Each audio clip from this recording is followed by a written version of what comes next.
regularly visiting India, Bangladesh, Eastern and Western Europe, the USA, South Africa, Australia, New Zealand and other countries. She served on the GBC Committee for Devotee Care and currently promotes such care as a top priority within the ISKCON family. Her multifaceted understanding of Vaishnava culture inspired her to establish the Institute for Spiritual Culture in 2014, offering insightful education in Vaishnava life. She has published 6 books and conducts holy name retreats around the world. Again, we want to welcome Mataji with Big Hari Bol. Hari Bol! Thank you, Mataji.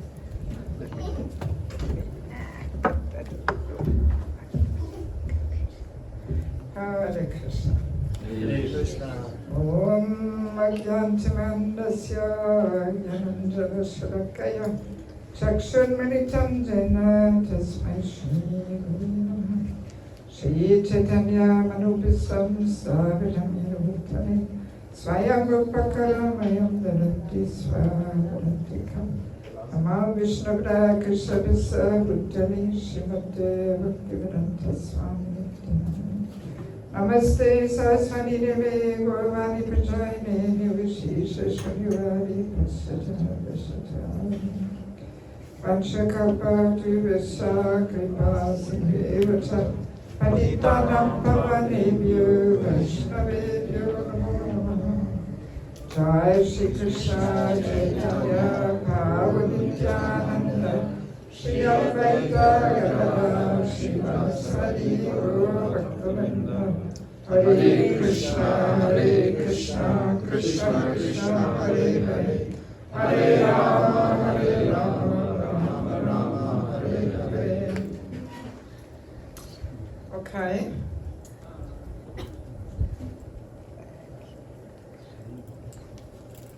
Yeah, so let me first express my joy and happiness. Actually, I'm doing some water. I just need a glass. No, I even have that too. I'm pretty self-reliant. Yeah, so once again, I'm happy to express my joy and happiness that I can visit you here in this remote place on the auspicious day of Rama Navami. So this is very wonderful. I have to already announce this is a very short visit because immediately after this program I'm zooming off to Orlando and I give another class there. Yeah, and we had yesterday already Rama Navami celebration in Tampa. So yeah, I'm getting hopefully a little bit of Lord Ram's mercy. Yes, so and I can see this is a pretty beautiful place here, right? Yes, so amazing. And yeah, Prabhupada also really emphasized the importance of rural communities and so yeah, there's definitely a lot of potential there. I can see that. Yes. And also let me share, because I've been preaching over 25 years very regularly in Bangladesh. So actually I very often met His Holiness Bhakti Sri Swami Maharaj in Bangladesh, and we were doing programs together, and I have been to his place of birth, Komila, and so yeah, I learned actually a lot of things in Bangladesh over 25 years. Bangladesh, very amazing place. I'm really cultured. Of course, I know we had a bit of disturbance there last year, so I couldn't go last year. But otherwise, every year I'm usually there. And I actually received a whole transformation there over 25 years. Simply experiencing how Vaishnava culture is meant to be lived in a very natural and spontaneous way. You don't experience that anywhere else, I dare say. Yes. So when I'm in Bangladesh, I feel like I'm entering Chaitanya Charitamrita. Yes. I hope nobody gets offended when we say this. Oh yeah, we can learn a lot there. We can pick up so many important things of Vaishnava etiquette and culture. And that actually inspired me to establish this Institute for Spiritual Culture. So it's just a tiny, insignificant little institute. I'm based in Mayapur. So I'm teaching all different courses there. And now I put 6 of the courses in book form, so it can reach more people, because I'm sure you cannot all come to Mayapur and take 6 weeks of courses. Each one is 15 hours. So yeah, that's my humble mission. And at the end of my little talk, I will say something about each book, hoping that maybe some of you may be interested to get some. Yes. All right, so let us, yes, I've gathered a few little points here, but I will keep it a little short and to the point, and because, yes, as I mentioned, I really don't have so much time.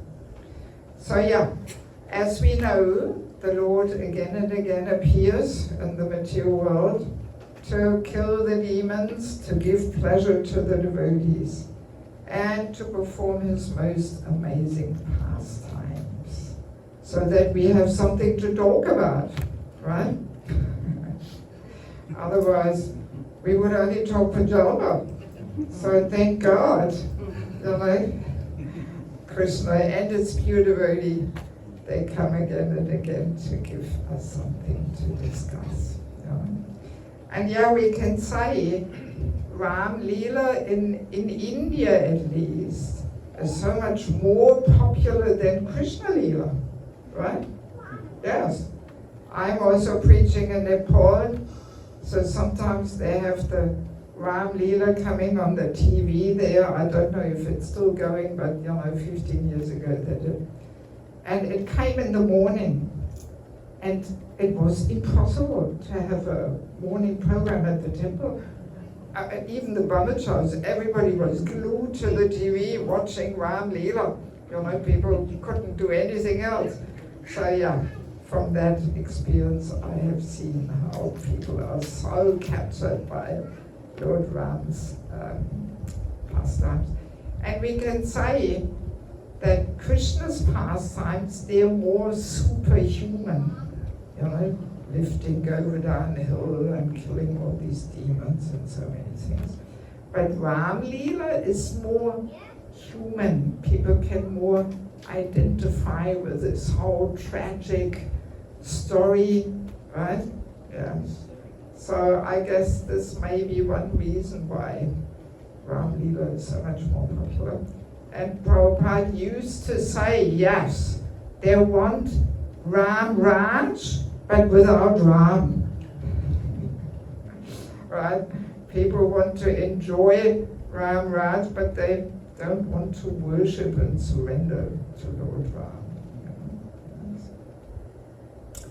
Yes. So, and basically, throughout the Bhagavatam, there's so many stories, so many episodes which illustrate this eternal battle between the divine and the demoniac, right? So many leaders we have, yes. And we should not think that, this is just an interesting story. But no, actually, there's so many lessons for us to learn, and ultimately, we also in our hearts, we are fighting this eternal battle between the divine and the demoniac. Because as we know, in Kali Yuga, demon and devotee take birth in the same body. In previous ages, it was different universes, different countries, different places, but no Kali Yuga, same body. So we all have this lower nature, this little Ravana living there in our hearts. We all have that. Yeah. So, and we can get so many nice instructions here.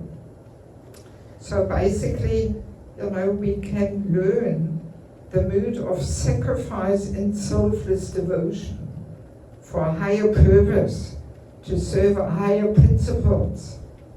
That's what, stands in battle with envy, with demoniac desires to be the controller, enjoyer, and so the evil selfishness is in battle with the divine and the selflessness, the mood of sacrificing oneself. Yeah. And definitely today in Kali Yuga we can certainly say that the self-centeredness, the selfishness is increasing immensely. I'm in this body now for 66 years. So when I think back of my childhood, life was pretty okay still then, at least in Germany. That's where I'm coming from originally. But I never lived in Germany as a devotee, so Matt is gone in Australia. That's why, Peru, are you connected with Australia? With you didgeridoo? I'm not. I was wondering, because I'm very well familiar with this. From the Aboriginals, that's what they're playing, this long thing there. So I thought, wow, maybe you an Aussie or something. I just love the instrument. Okay, good. Yeah, I've never seen that in a kirtan, but it's something different for a change. We can use anything to glorify the Lord. Yes. So in any case, today, the selfishness in the world is really increasing. People are willing to do anything to satisfy their self-interest, and to sacrifice their relationships. Oh, this happens on all levels, right? This happens on the immediate level of family relationships. Out of selfishness, false ego, people are ruining their family relationships, getting divorced, there's that. And then on a higher level too, with friends, or within communities, or within nations. My God, at the moment really the world is upside down. And behind it is all envy, selfishness, yes. Sacrificing other people's lives for our ego satisfaction. And I've been for 25 years involved in Ukraine. So my God, this is so heartbreaking when you know all the places, all the devotees there. Oh my God. If you've never been there, then it's just another headline on the news.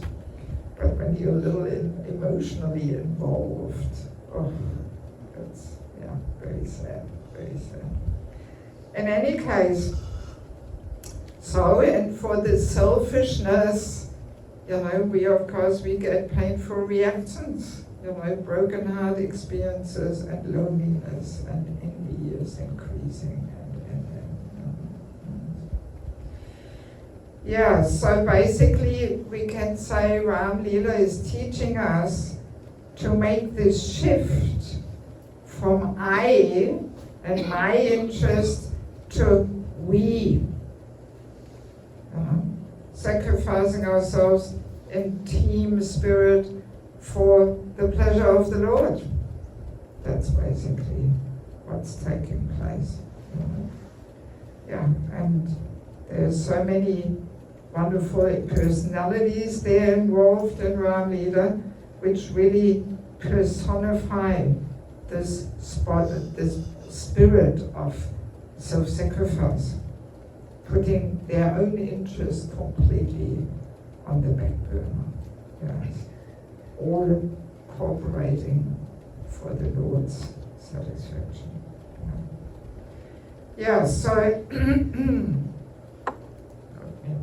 My voice, I've got chronic voice problems, so I have to drink a little bit of water.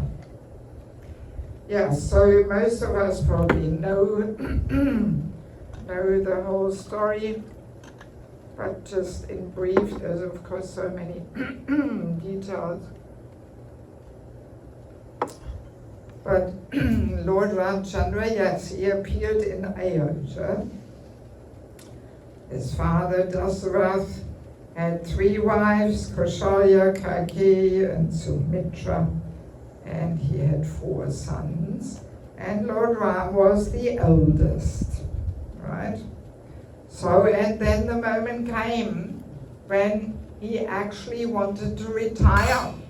So this retirement from family life, from worldly duty, this is a pretty important topic. We've got a book on that one there, Vanaprastha Asram. So that was actually his plan, to retire. And he wanted to enthrone his eldest son, Lord Ram. That's how the tradition goes. And everybody loved Ram. Everybody was so jubilant and happy.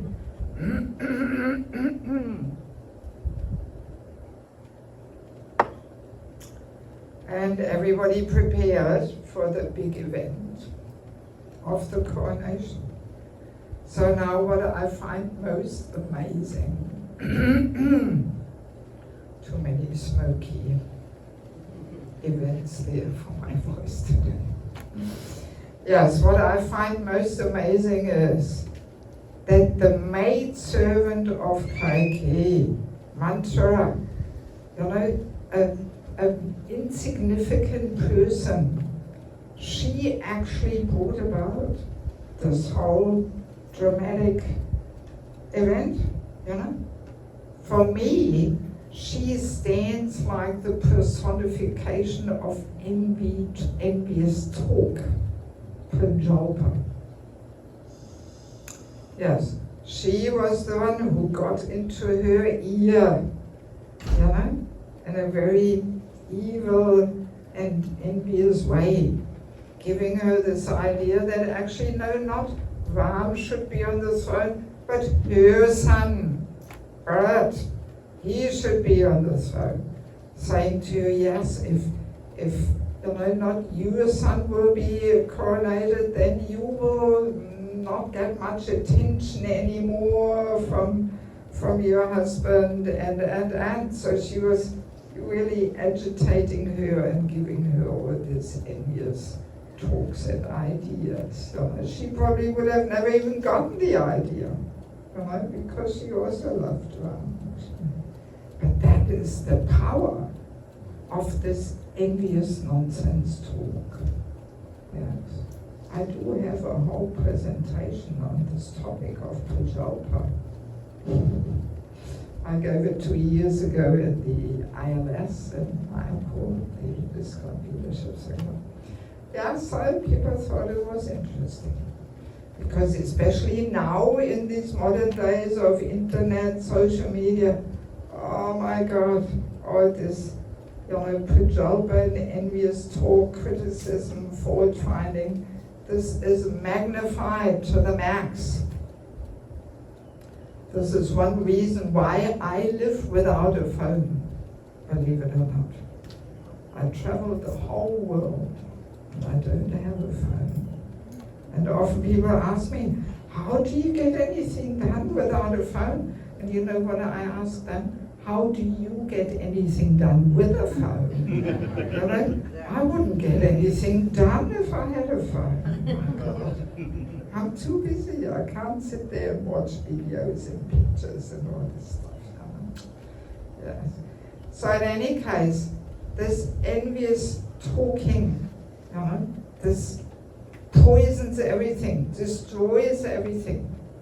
And this is, I think, one of the main lessons we should take out of this Leela today, because it's so relevant. See, I am into the practical application. That's what I'm trying to inspire. That we don't just repeat the nice, beautiful Leelas and the philosophy, but hey, how do we apply it? Are we applying it? Are we actually living it? Because only if we live what Prabhupada has given us, only then actually our heart will be transformed.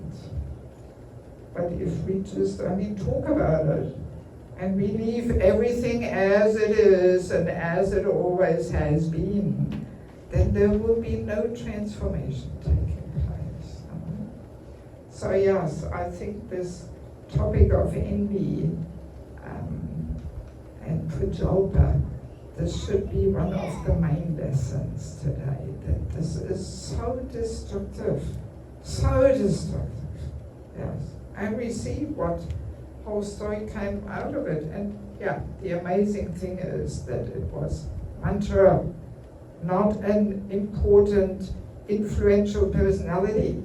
Yeah, isn't it? That's quite amazing. Of course, we can say it's all the Leela, Yes, of course, that aspect is also there, that it was meant to happen for the sake of the pastime. But still, we can't hide behind this, whatever envy we are spreading is not for the sake of a Leela. Yes. So in any case, that's what brought about this whole tragic story, that yes, Kaikeyi agreed to it, and she, Mantra even gave her the whole plan. Yes, remember you have these 2 benedictions, and why don't you ask for them now? Now is the time to ask for them. So yeah, and that's what she did. Even though actually she has such a good heart, Kaikeyi, she is a very advanced personality, yes. So, but still, she got momentarily, contaminated by all this kind of stuff. And of course, later on, she bitterly regretted when she realized the outcome of it all. But yeah, and so that's what she asked of her husband, Dasarath, that, art would be coronated,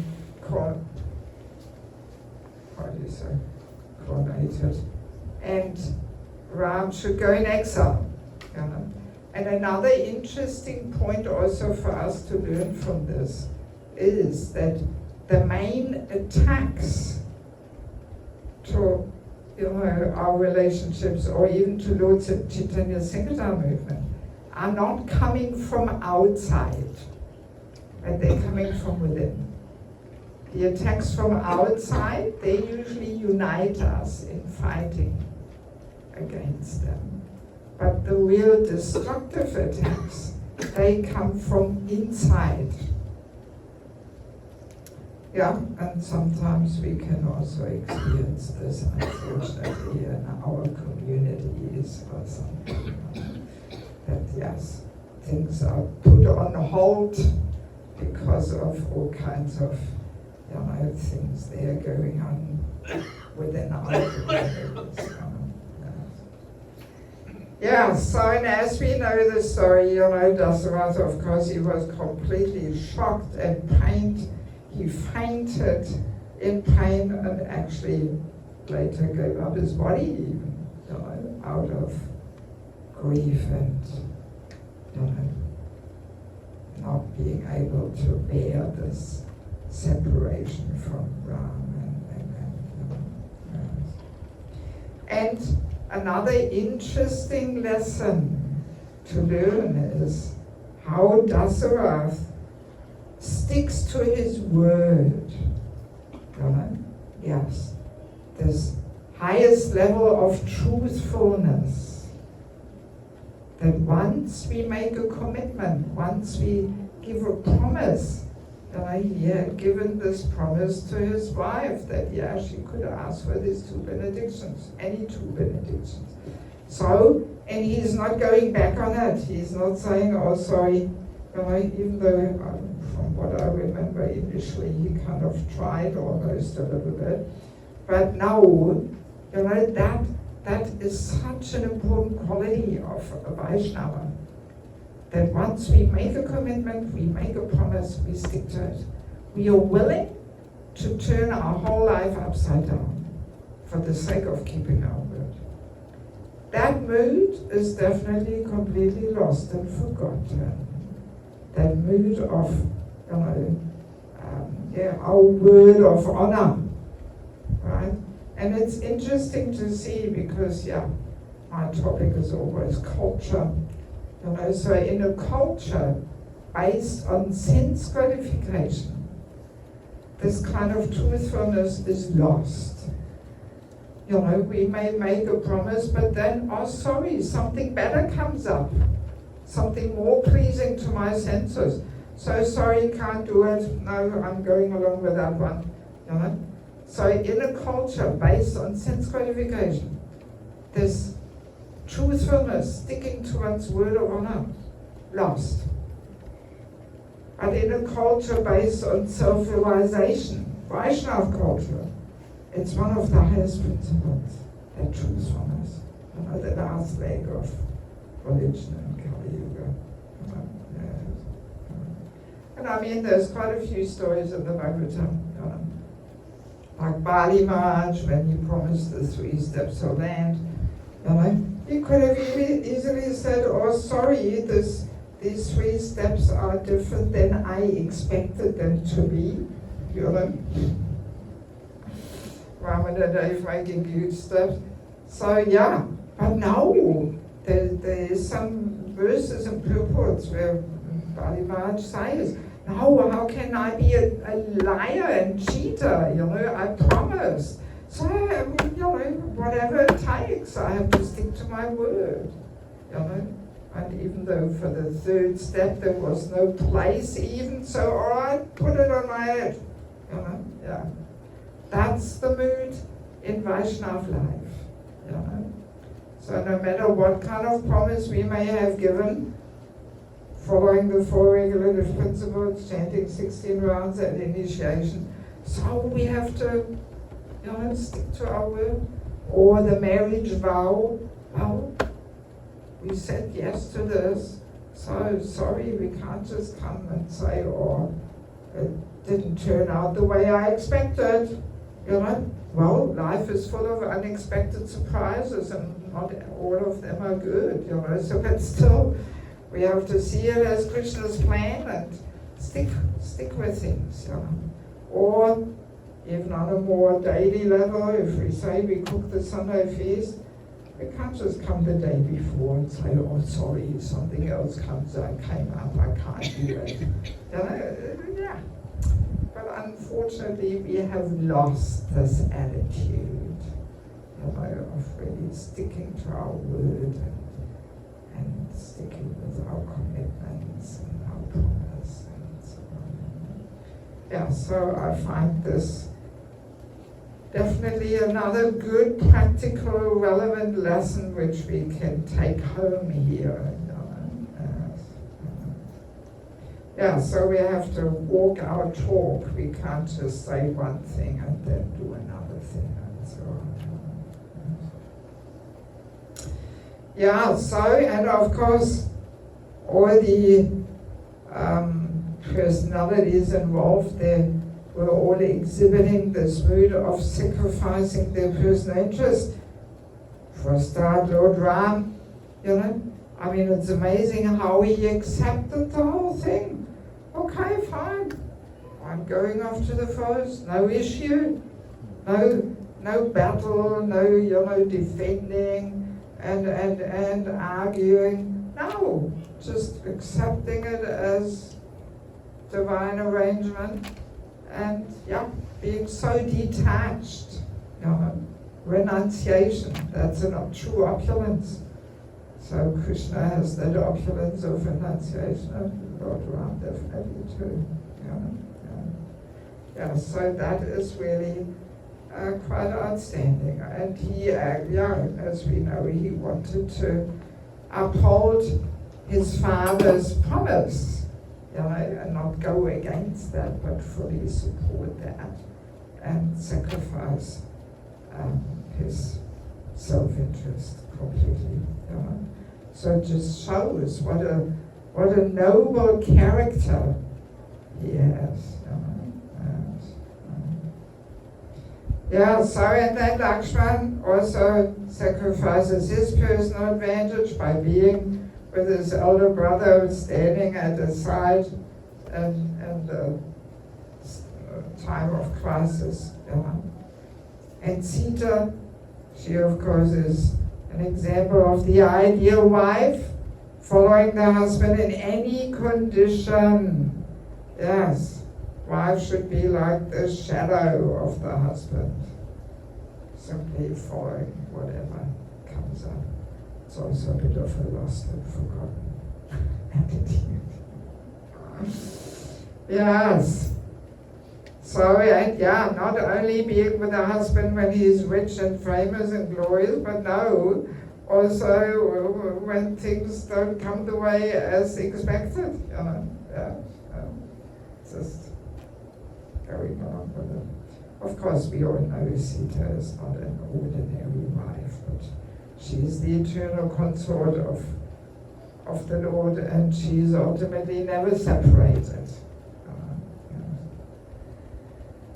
And also Bharata's way of responding is also pretty amazing, because he actually first refuses to be the king in Ram's absence. He's not going for it, thinking, okay, good, let him go to the forest. So now it's my turn. Enjoy. That's probably how many others would react, right? That's kind of the lower nature of the human being would react like that, thinking, oh good, that's perfectly fits in, must be Krishna's arrangement, that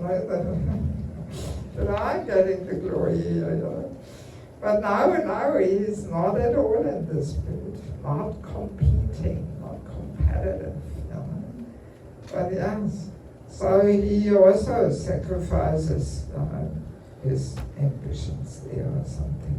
There's no rivalry there. But all right, he agrees to rule the kingdom on Ram's behalf. But he lives like a hermit, completely austere, just like his brother Ram does. So this is pretty amazing. And as we know, he puts the sandals of Ram on the throne, indicating actually he is the king, and I'm just here, the little caretaker type thing. Yeah, so and Ram himself, of course, also plays the role of a dutiful husband and doing anything to protect his wife and save her. I guess that's what often conquers people's hearts, this whole dramatic story and so on and so on. Yeah, so and Ravana, well, yeah, like Hiranyakashipu, and as the lower demoniac nature catches women for his enjoyment and kills innocent sadhus and so he has to get rid of religiosity and establish himself as supreme enjoyer. So that's the demoniac tendency, which is on a smaller level also there in our hearts.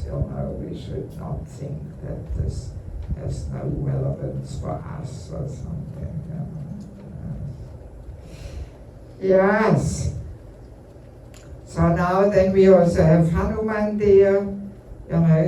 He was empowered by his surrender and determined service attitude. That's also a wonderful example for us, that if we are just cultivating this service attitude, that's one of the most important things, the chanting of the holy name and the selfless service attitude, being willing to sacrifice ourselves, our very life. That's what it actually means to be a true disciple. There's a few strong statements in the literature. So, and that empowered him to do the impossible, even though the army of Ravana was by far more powerful than Hanuman's army of monkeys. So we can say, just the way how he jumped to Lanka, we can say, well, our dear Srila Prabhupada, he had that same mood of sacrificing his very life for his Guru's order. And he jumped all the way to America. And he also had a bit of an army of monkeys, we can say. The first generation devotees, by far they had no qualification really. But somehow Krishna sent them, and they were so inspired by Prabhupada and his presence and so on. So that they actually, the first generation devotees, they also, those at least who are still around, they also imbibed this mood of sacrificing themselves for Prabhupada's mission. That's what empowers us, Yes, very, very important to understand, because often, we think, if I just do this course and that course and I get certificates and then I can preach. But no, sorry, it doesn't work like that actually.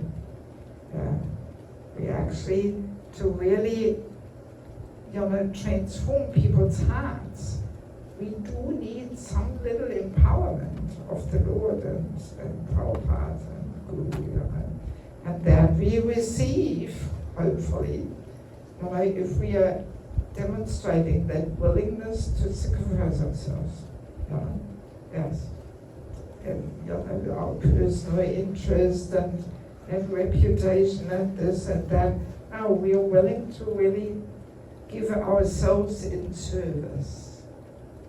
That attracts Krishna's merciful glance, Prabhupada's merciful glance, and then maybe we can receive some little empowerment there. Yes, and another nice thing to meditate on is Sita when she was in separation of Ram. She was constantly meditating on her Lord Ram, in separation. She had this unflinching faith and this remembrance and this absorption, remembering Ram, yes. So that, and she was not, becoming a victim of all kinds of allurements and. But now she had that faith that sooner or later, Lord Ram will come. So we are also separated from Krishna. Yes, and we also need this intense absorption, and that unflinching faith. Bhaktivinoda Thakur says that faith is the currency to purchase Krishna. Actually, yesterday on the program, on my book table, somebody came up to me and he asked, "What's your favorite currency?" And I said, well, Bhaktivinoda Thakur says, unflinching faith. That's the currency to purchase Krishna. So that's my favorite currency. He of course wanted to hear dollars or euros or whatever. So it was funny. We had a good laugh, and he didn't expect such an answer. Yes. Yeah, so unflinching faith in Krishna, in the holy name, and Bhagavatam, what Prabhupada says in the Bhagavatam, if we have unflinching faith, then there's actually no controversial topics. It's all a question of faith. But if we don't have that faith, that, what does Prabhupada say? That can't be, then we question so many things. But if there's unflinching faith, yes, that purchases Krishna. Yes. So I'm looking at the watch. I think we have to gradually come to an end here. But in any case, yeah, these are just highlighting a few little lessons here which we can take home, which we can meditate. And definitely this auspicious day of Rama Navami, yeah, we should use it to rededicate ourselves, to Prabhupada's mission, Guru Maharaj's mission, and to really be willing to, sacrifice your very life. Of course, we cannot artificially jump from one day to the other to the highest level. Okay, I'm sacrificing my life. But no, it's a matter of cultivation, gradual cultivation, and definitely to keep an eye on this tendency for envious talk, fault finding talk. For example, there is an interesting statement of our previous Acharya Sridhar. He says, whether it is true or not, talking about faults of a devotee means to blaspheme him, even if it's true. Yeah. So this is something I feel we often overlook. We think, well, it's true that he or she has this problem, this mistake, this shortcoming. So can't we speak the truth? What's wrong with that? Freedom of speech. This is modern US here, But no, if we really look within our hearts, why do we make some statement about somebody, even if it's true? Well, it's envy. We try to reduce that person's importance and in that way establish ourselves in a superior and more important position. That's the Ravana mentality, actually. It is. So very easily we actually are guilty of this. And we don't even realize the contaminated intelligence finds all the justifications. Well, it's true. She shouldn't be like that. And then easily over the internet we are spreading it all.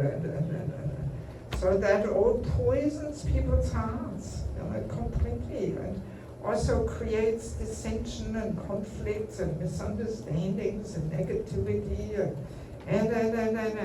So, let's not follow in Mantra's footsteps by sowing some envious seeds here in people's hearts around us and in our own hearts. Okay, so let's leave it at that. And I do want to, time is running, little words about each of these books, because naturally an auspicious day like Rama Navami is always a good opportunity to get some education, some tools here. And as I said, each book is a 15-hour course. So it's also very suitable for devotees who are preaching. Because all you have to do is read 1-2 chapters, take a few notes, Prabhupada's quotes are all in there, ready is your presentation. Very practical. So, spiritual culture, Krishna's divine system. This is all about the man-woman nature's qualities, that they're very, very different. The equality is there on the level of the soul, but not really on the level of the body. Yes. Prabhupada, whenever he was asked about man-woman equality, you know what he said? He said, women give birth to children, men cannot. How can they be equal? That was Prabhupada's answer. There's a lot of funny interviews with reporters, it's all in the book there. Yeah, and we women, we have a very powerful Shakti. Oh yes, feminine energy, very powerful, more powerful than man's energy. Prabhupada says it all, it is. We women in many ways, we are superior to the men. But, now comes the big but. Bhagavatam says how we should use that feminine Shakti to be the power of inspiration to the men. That's how we need to use it, not by competing with the men. I'm sure the men all like to hear this. Yeah, I mean, what can I say? It's quite an eye-opener. Of course, it goes 180 degrees against, modern, worldview.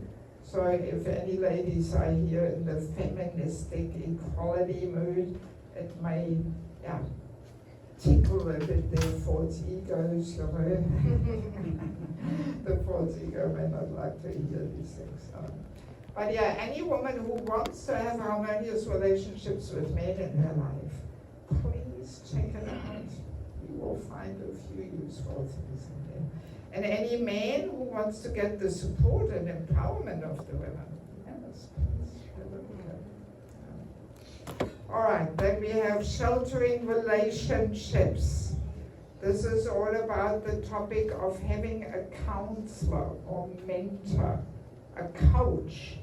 But just having Diksha Shiksha gurus, not really enough, because they're usually far away, they don't see us so regularly. Now we need this well-wishing friend who is more experienced, who can guide us on a very regular basis and show us how to move forward. If we don't have that, easily we stay in our comfort zone and we become stagnant. And then we can come here for 30 years every Sunday, even do a little bit of service, but nothing really transforms in our heart. And actually in this book there is also a whole chapter of envy, on envy, how envy manifests towards you as equal students. Then we have the false ego, our constant companion and troublemaker. False ego is so subtle, we can easily miss it completely. In the name of Krishna consciousness, we can nicely feed and boost the false ego instead of subduing and dissolving it. Oh, it's all happening, yes. Or when we get offended, false ego crying for justice. And there's a whole chapter on chanting the holy name and japa and kirtan. I do conduct holy name retreats, so there's like a summary of our holy name retreat in there. Very interesting. Married life can be a battlefield of false egos. Who is right, who is wrong? To see, I told you, didn't I? Then we have entering the Grhsta Asram. This is a handbook for matchmaking. How to see that a man and a woman are compatible. I think we need a little bit of help here because, I'm preaching a lot in India and in the US. I mean, so many mismatched, unhappy couples from Indian families. And I asked them, my God, how did you get together? Well, our parents put us together. And usually the people look at caste and money and nothing much else. That's the problem, yes. And worst is that often don't give the two enough time to talk about things. So in this book you will find a list of over 200 topics which should be discussed with a cool head, without pink glasses. That's why I made it pink, by the way. The pink glasses usually, then we can't see what we get ourselves into. And then after 2 years, the pink glasses fade away. And why did I marry this person? People separate. Yeah, so very important for those who are not married yet, and for parents who want to help their children find a compatible partner, or for guides, mentors, coaches, whatever you may call them. Actually, every area should have a matchmaking committee. I was surprised. I was in Alachua last week, and I was surprised to hear there's no matchmaking committee happening. It's important. Our divorce rate is so high in this country, and it's connected with the matchmaking. That there is no matchmaking. Then we have family life as an ashram, secrets of success. This teaches us in a very practical way, all based on Prabhupada, how to actually create this culture of bhakti in our home. It's like a handbook for successful family and home life. Yeah. Because often our family life is not such a suitable place yet for cultivating bhakti. So here we learn how we actually have to transform our home life so it becomes a suitable place for cultivating bhakti. And there's a whole chapter on physical intimacy in marriage, how to live this principle of no illicit sex life. There is a bit of a confusion over this in ISKCON, and nobody talks about it. So I did some research. I came across interesting instructions from Prabhupada in episodes where he says things which hardly anybody has heard. So that, wow, it adds a whole different perspective to it. So quite a few interesting things. And last but not least, this one just came out a couple of months ago. The Vanaprastha Asram. Not Vanashram, but Vanaprastha. That after family life is the retired family life. That's the Vanaprastha Ashram. Practically not established. It's actually the first book in ISKCON on Vanaprastha Ashram. And there's a whole chapter on death. Meeting death with joy. Oh, very interesting. What happens there on all the subtleties and connected with death, and how to prepare, how to support and accompany others. Very important service. We have to know how to help people to move on and let go and get out. By Krishna's mercy, I accompanied quite a few people in this final stage. And I had also cancer 2 times, and believe it or not, that was the best time of my life. I learned so many things. Yeah, when you stand a little closer to the edge, wow, you get a few realizations. So I'm sharing a lot of things of that. So now, if any of you would like to get some books, these last 4 books, they're $20 each. The first 2 are $15 each. Many people in other places, they have taken the whole set. There's a little discount on it, $100 for the whole set. And you can pay cash, of course, but even also through Zelle. And I have to say, we have to do this pretty immediately. Please do me the favor, if any of you want to get some books, do it before you take Prasadam, because I have to zoom off to Orlando. I cannot wait here until you've all eaten. Yes, so please come up immediately, get your books, and then I'm free to quickly take a bite and jump in the car and move on.